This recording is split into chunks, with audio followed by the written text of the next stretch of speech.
Jom TV Online, usisahau kusubscribe, kushare na kulike.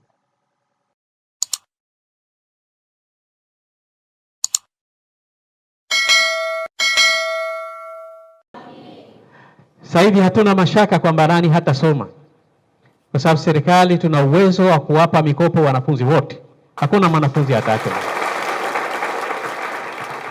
Zamani tulikuwa tuna changamoto, kijana na pasi, wazazi wake maskini, hawawezi kumsomesha, anabaki nyumbani, mtoto wa kike anaolewa, alafu anazaa, waume wenyewe ndio kina sisi. Baadaye vijana wanaachana, watoto wanahangaika. Na vijana wa kiume hawa wakimaliza form 4 hana pahala pa kwenda. Lakini leo rais wetu huyu Dr. Hussein Mwinyi ameongeza fedha kwenye bodi ya mikopo. Nakumbuka ilikuwa bilioni 18 mwaka jana mpaka bilioni 33. Na tunasema hatutamwacha mwanafunzi yoyote mwenye nafasi ya kwenda kusoma asisome kwa sababu hana uwezo. Kwa hiyo kazi yenu vijana ni kuhakikisha mnapasi. Mkipasi, kazi ya kusomesha ni ya serikali. Dr. Mwinyi oye!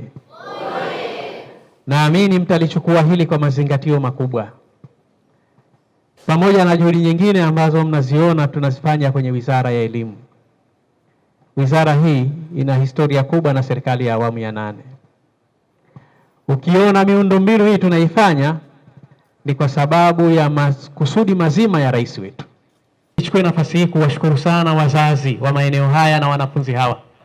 Na mimi naamini wazazi, kuna siku tutawapokea mzigo huu. Si tunajenga dahalia? Tukimaliza dahalia bajeti ya mwakani, mkikaa pale dahalia free tutalipa serikali. Basi nyinyi jipangeni, fanyeni vizuri. Dahalia ikikamilika, na tutahakikisha inakamilika kwa haraka, kwenye bajeti ya mwakani tutalibeba sisi. Nyinyi wazazi wataendelea kufanya shughuli nyingine, na nyinyi vijana mtaendelea kuchapa kitabu tu. Huyo ndio Dr. Mwinyi. Tukisema Dr. Mwinyi anapenda sana vijana wake wasome, mazingira anayoyaweka ni hayo. Na sisi wasaidizi wake tunakuja kumwakilisha, tunakuja kushirikiana nanyi, tutaendelea kumuunga mkono kwa pamoja ili mambo yaende vizuri. Nakumbuka mwaka juzi na mwaka jana na mwaka juzi kabla ya mwaka juzi, Mheshimiwa, kila Ramadhani unaenda kwa wanafunzi na unawaapisha. Unawaambia Ramadhani hii na kupeni kiapo muahidi kufaulu division 1. Tangu uanze utaratibu huu Mheshimiwa, matokeo ya division 1 yamekuwa yakiongezeka mwaka hadi mwaka.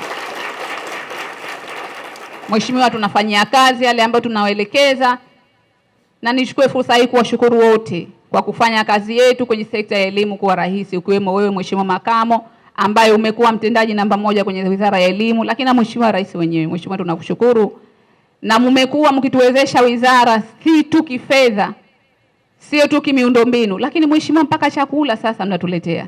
Ni dhahiri kwamba serikali ya Mheshimiwa Dr. Hussein Ali Hassan Mwinyi inafanya makubwa kweli.